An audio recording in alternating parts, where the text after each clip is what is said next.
ஐயா வணக்கங்க ஐயா. வணக்கம். எப்படி இருக்கீங்க? நல்லா இருக்கேன். சிறப்புங்கய்யா. தமிழ் புத்தாண்டு வந்துருச்சு. இப்ப எல்லாரும் புத்தாண்டு பலன் கேட்டுட்டு இருக்கிறாங்க. இந்த புத்தாண்டுல குறிப்பா சொல்லணும்னா, ராகு கேது பயிற்சி இருக்கு. அதே மாரி எல்லாம் ஆவலா எதிர்பார்த்துட்டு அந்த குரு பயிற்சி. ஏன் ஆவலா எதிர்பார்க்குறாங்கன்னா, உச்ச குருவா வேற வராரு. 12 வருஷம் கழிச்சு இப்போ குரு பயிற்சி ஆகுறாரு. அதுவே ஒரு பெரிய விஷயம் நான் நினைக்கலாம். சுபகாரியங்கள் நினைக்கலாம். அப்படிப்பட்ட ஒரு முக்கியமான பயிற்சிகள்லாம் இந்த வருஷத்துல நடக்க போகுது. பொதுவா எப்படிங்க இருக்கு? இந்த பயிற்சிகள பத்தி கொஞ்சம் சொல்லுங்கய்யா. பொதுவா குரு பயிற்சி இப்போ குரு கடகத்துல அவர் பலம் பெறுகிறார் அப்படின்ற பார்வையை நான் பார்க்கல. ம், ம். வித்தியாசமா பார்க்குறேன்னா, நாம ஏற்கனவே சொன்ன மாதிரி சம்ஹார ராசின்னு சொல்றது. கடகம், விருச்சிகம், மீனம். மீனம். அதில் மீனத்துல சனி போகிற வரைக்குமே நமக்கு சங்கடம் இருக்கு. மீனத்தை விட்டு தாண்டுற வரைக்குமே போர்ப்பதற்றங்கள், பற்றாக்குறைகள், எரிபொருள் பற்றாக்குறைகள், அதுபோக வேலை இழப்புகள், நிறைய சனியினுடைய தாக்கம் உலகியல் ஜோதிடத்துக்கு பொருந்தும். இதில் குரு கனெக்ட் ஆகிறாருன்னு தான் நான் நினைக்கிறேன். கடகத்தில் வர்ற குரு என்ன செய்கிறாரு, காலச்சக்கரத்துக்கு 4ஆம் இடம், சனி 12ஆம் இடம். இது ஒரு மைனஸ் தான். ஆனால் நீங்கள் சொல்கிற மாதிரி உச்சம் என்பதை நான் எப்படி பார்க்கிறேன் என்றால், புனர்பூச 4ஆம் பாதத்தில் அந்த கடகத்தில் முதல் புள்ளியில் போகிற வரைக்கும் தான் அவர் அங்கே வர்க்கோத்தமாய் உச்சமாவார். அதுக்கப்புறம் பார்த்தீங்கன்னா பூச நட்சத்திரத்துக்கு வரும்போது அவருடைய அம்சம் சிம்மத்துக்கு மாறும், கன்னிக்கு மாறும், துலாத்துக்கு மாறும், விருச்சிகத்துக்கு மாறும். இவ்வளவு டெப்த்தாக நட்சத்திர ரீதியாக தான் அம்சத்தை பார்த்து தான் உச்ச நீச்ச வலிமைகளை கணக்கிடணுங்கிறது தான் விதி. ஆனால் ஜென்ரலாக நம்ம ஒரு மகிழ்வுக்கு சொல்லிக்கலாம், நமக்கு குரு நல்ல இடத்துக்கு வந்திருக்கார் அப்படின்னு. இப்போ தன்னுடைய ராசி கடக ராசியில் அந்த குரு தன்னுடைய நட்சத்திரம் இருக்கிற இடத்துக்கு வரும்போது இம்மீடியட்டாக நல்ல பலனை கொடுப்பார். அது கிட்டத்தட்ட ஒரு 3 மாதத்துக்கு ஜூன்லேருந்து பார்த்தீங்கன்னா ரொம்ப அற்புதமான பலன்களை தருவார். அதில் சந்தேகம் இல்லை. இப்போ இந்த சனி கிரகம் இருக்கே, அவர் என்ன பண்ணுவார்னா புதன் சாரம் வாங்குவார், ரேவதிக்குள்ளே போவார். அப்புறம் குரு ஆயில்யத்துக்கு வருவார், அதே பூசத்துக்கு ஆயில்யத்துக்கு வருவார். இந்த மாதிரி வரும்போதெல்லாம் கடகமும் மீனமும் ஒன்றை ஒன்று பார்த்து கொள்ளுகிறது. அதன் மூலம் குருவும் சனியும் ஒன்றை ஒன்று பார்த்து கொள்கிறார்கள் எடுத்துக்கணும். Super super. அப்படி எடுக்கும்போது 4-12ன்னு கணக்கு வச்சுக்கோங்க உலகத்துக்கு. 4-12.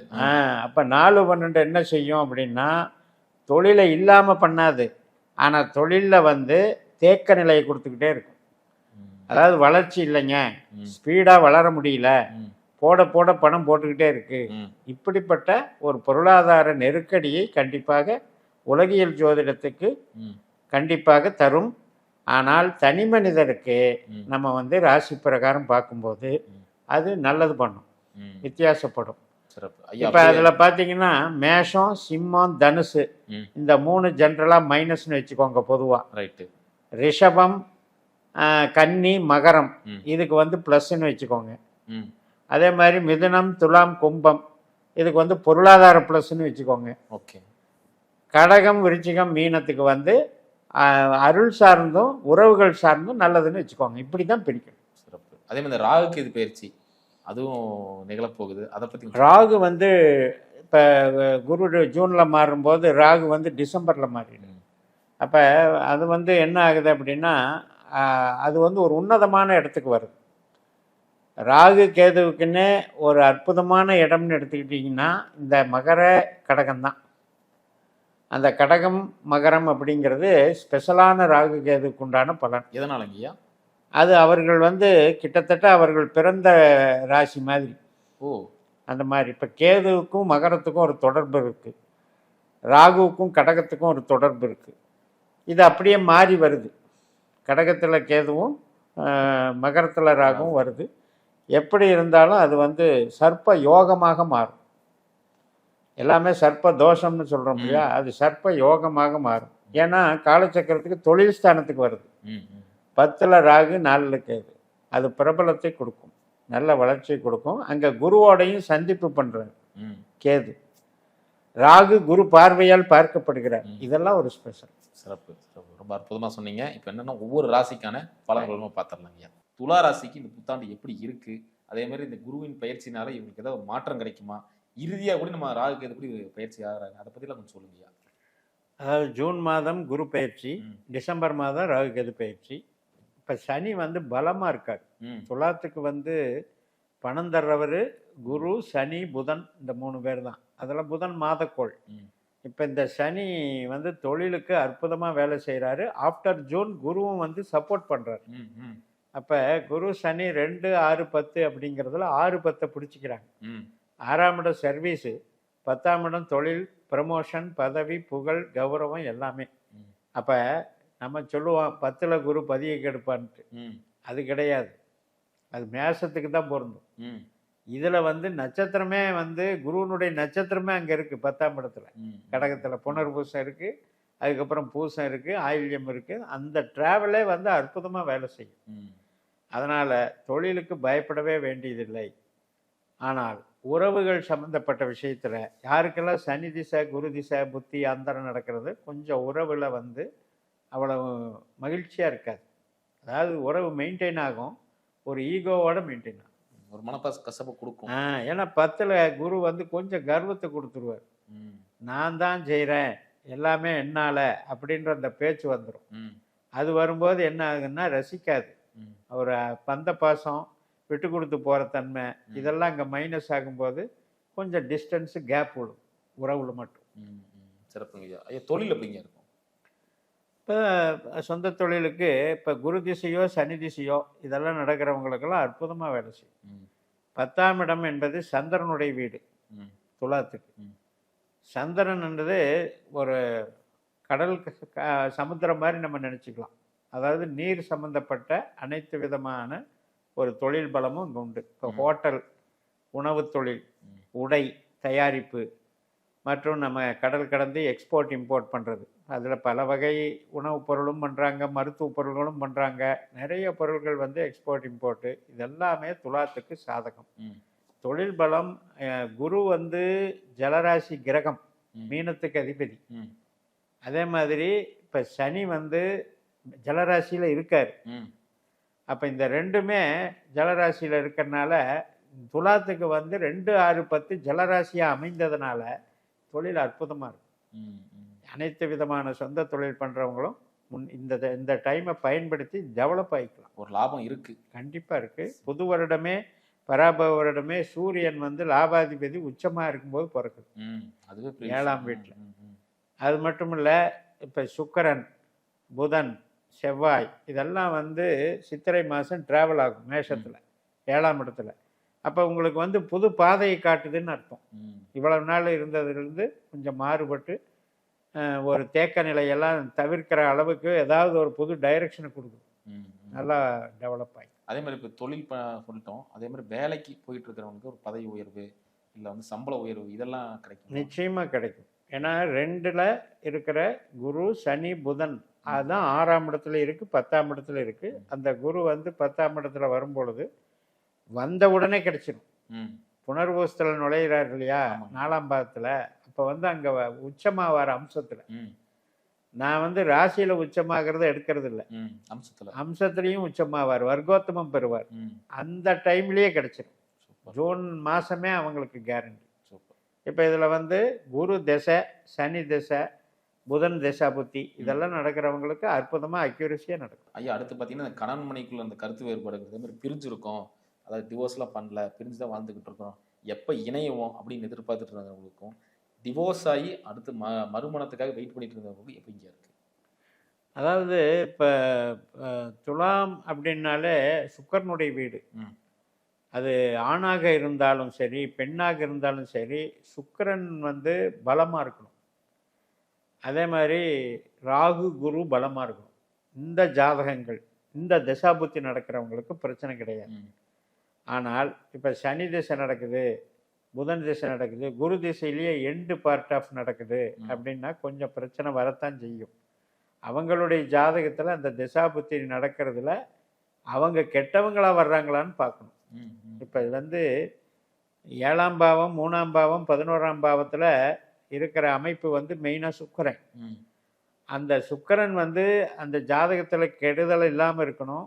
3, 7, 11 இருந்தால் நல்லது. 6, 8, 12ல் இருந்தால் கெட்டது. இது மாதிரி இருந்து திசை நடந்தால் மட்டும் அவங்களுக்கு மட்டும் பாதிக்கும். மற்றவர்களுக்கெல்லாம் சிறப்பாக இருக்கும். நான் சொன்ன மாதிரி சனி குரு திசை நடக்கிறவங்களுக்கு அவங்களுக்கு ஜாதகத்தில் 6, 8, 12 இல்லாமல் இருந்தால், அந்த குரு சனி 6, 8, 12 தொடர்பு இல்லாமல் இருந்தால் மன வாழ்க்கையை கெடுக்காது.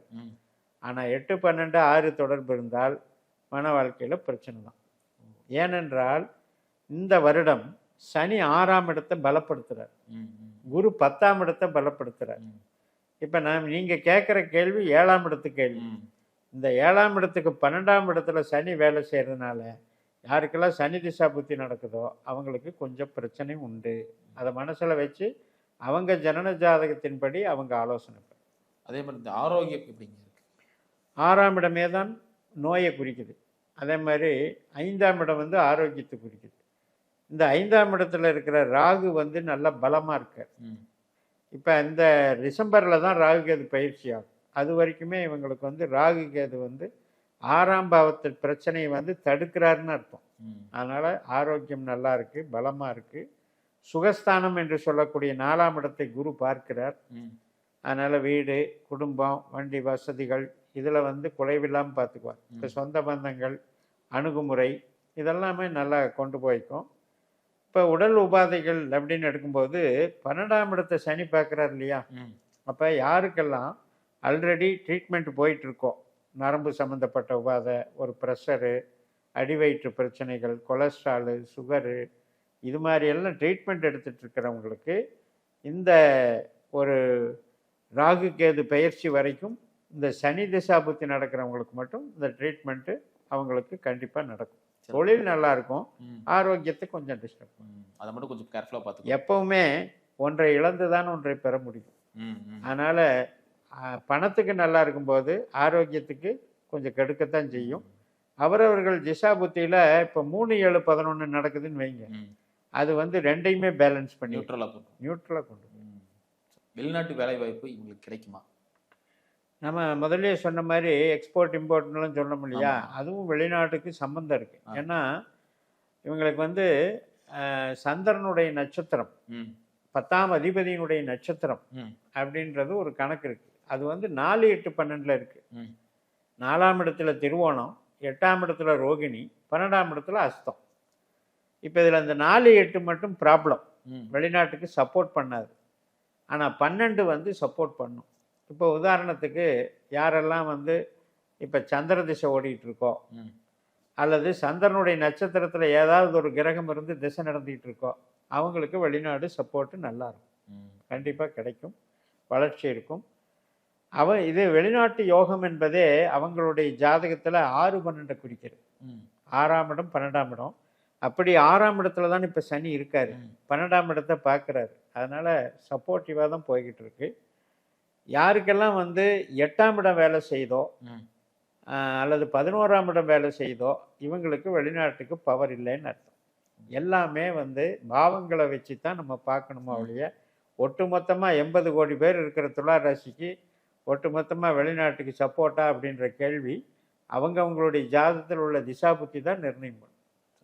அதே மாதிரி ஒரு 1.5 வருஷமா லவ் பண்ணிட்டு இருக்கோம், மேரேஜ் சக்ஸஸ்ஃபுல்லாக நடக்கணும், சொந்த பந்தத்துக்கு தெரிஞ்சு நடக்கணும்னு அரேஞ்ச் மேரேஜ் போகிறோம்னு நினைக்கிறாங்க. பட் அந்த லவ்ங்கிறது அரேஞ்சாக முடிகிறதுக்கான பாசிபிலிட்டி இருக்கா? கேது, சுக்கிரன், சூரியன் இந்த 3 திசா புத்தி நடக்கிறவங்களுக்கு ஈவன் புத்தி நடந்தால் கூட மேரேஜ் நடந்துடும், ஒன்றும் பிரச்சனை இல்லை. அது மாதிரி குரு வந்து 10ல் இருக்காரு, குரு பலம் இல்லையான்னெல்லாம் பார்க்க வேண்டியதில்லை. இந்த கேது, சுக்கிரன், சூரியன் திசா புத்திகள் நல்லா பண்ணும்.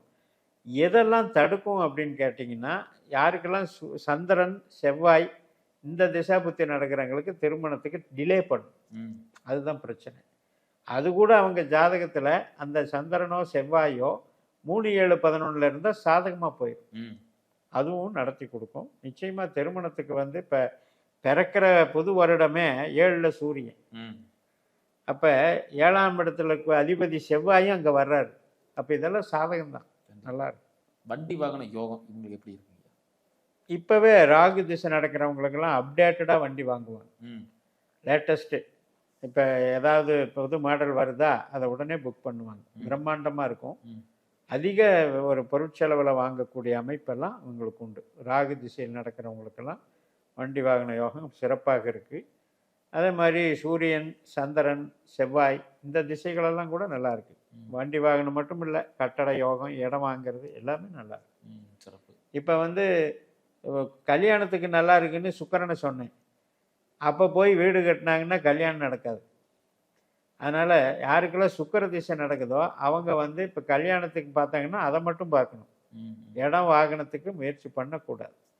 எப்பயுமே ஒரு பாவத்தை இயக்கும்போது, அகம் சார்ந்த பாவத்தை இயக்கும்போது அகம் சார்ந்ததுக்கு நன்மை பண்ணும். அகம் சார்ந்த தேவை நம்மளுக்கு இருக்குது, கல்யாணம் பண்ணணும்னு தேவை இருக்குது. அப்போ போய் நீங்கள் அதே மாதிரி குழந்தை பிறப்புன்னு ஒரு தேவை இருக்குது. இதெல்லாம் அகம் சார்ந்த பாவம். இதுக்கு போய் நீங்கள் வந்து அந்த சமயத்தில் இடம் வாங்குறேன், வீடு கட்டுறேன், நான் வந்து என் பலத்தை காட்டுறேன்னு இறங்குனீங்கன்னா இந்த இது தள்ளி போயிடும். கல்யாணம் இது வந்து கட்டாயிடும். ஸோ இப்படி பாவங்களை வச்சு தான் நம்ம துளாராசிக்காரங்க எந்த விஷயத்தில் கொஞ்சம் கவனமாக இருக்கணும்? பொதுவாகவே பணம் 2ஆம் பாவம் என்பது விருச்சிக ராசியாக வருது, 8ஆம் பாவம் என்பது ரிஷபராசியாக வருது. காலச்சக்கரத்துக்கு பணத்தை வச்சிருக்கக்கூடிய ரிஷபம் இவங்களுக்கு நஷ்டப்படுது, இவங்களுக்கு பணத்தை வச்சிருக்கக்கூடியது காலச்சக்கரத்துக்கு நஷ்டமாகுது. காலச்சக்கரம் 8-2 இங்கே 2-8 இருக்கு. அதனால கொஞ்சம் ரொம்ப ரொம்ப இவங்களுக்கு கேஷியர் போஸ்ட்டுக்கு சம்மந்தம் இல்லை. பணம் கொடுக்கல் வாங்கல எச்சரிக்கையாக இருக்கணும். பணம் போட்டு பணம் பண்ணுறதுல இறங்கக்கூடாது. இது மட்டும் நான் எப்போவுமே எல்லா பதிவுகள்லையுமே சொல்கிற விஷயந்தான். பணத்துக்கு இவங்களுக்கும் செட் ஆகாது. ஆனால் அதே நேரத்தில் நாணயம் நம்பிக்கைக்கு அருமையான நபர்கள். ஒரு கன்சர்னில் போய் நீங்கள் வந்து ஒரு சர்வீஸ் பண்ணுறீங்க அப்படின்னா உங்களுடைய உழைப்பு அவங்களுக்கு திருப்தி அளிக்கும். அதை வச்சு நீங்கள் பேரை காப்பாற்றுங்க, அதை வச்சு நீங்கள் சம்பாதிங்க. எப்போவுமே சர்வீஸ்னால தான் 7ஆம் இடம் என்பது பொதுஜன தொடர்பு. காலச்சக்கரத்துக்கே 7 தான் நீங்கள். அப்போ அந்த வசீகரத்தன்மை உங்களுக்கு இருக்குது. அதை வச்சு நீங்கள் வாழ்க்கையில் சாதகப்படுத்தி கொள்ளுங்க. பணத்துக்காகவும் அல்லது நான் வந்து இன்னொருத்தரை பார்த்து அதை வந்து ஆசைப்பட்டு அவங்கள மாதிரி நானும் ஆகணும்னு கடனை வாங்கி தொழில் செய்கிறதோ அல்லது ஒருத்தரை நம்பி பார்ட்னர்ஷிப் செய்கிறதோ உங்களுக்கு ஒத்து வராது. சிறப்புங்க, அற்புதமாக சொன்னீங்க. மீண்டும் அடுத்த காலம் சந்திக்கலாம். நன்றிங்க.